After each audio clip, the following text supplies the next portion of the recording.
Hello, this is Dr. Stanley Lang. Welcome to this video, and the topic is on gluten and whether it makes a difference to decrease it a little, decrease it a lot, or decrease it all the way.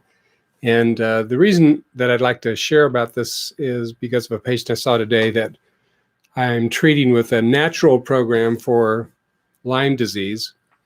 And the issue that we were talking about was that for this natural program to work, he needs to be able to have his immune system working as good as possible. So we talked about and reviewed that for people that are sensitive to gluten, it's critical that they cut out 100% of the gluten. And the reason for that is that if you're sensitive to gluten, it's not a gluten allergy.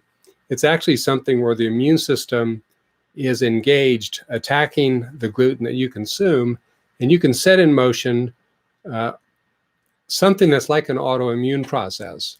And part of what happens is that the gut gets leakier and chemicals get through that stimulate the immune system to start attacking parts of your own body in some cases. And that is something that will definitely undermine anything that is related to a natural approach to treating any kind of a condition, particularly Lyme disease.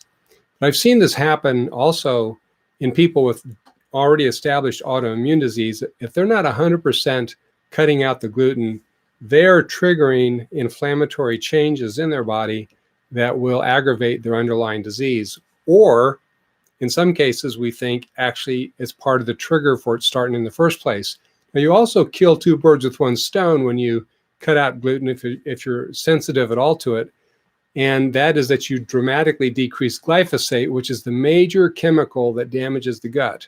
And glyphosate is sprayed on almost all the crops in the United States, contaminates most of the food that we consume.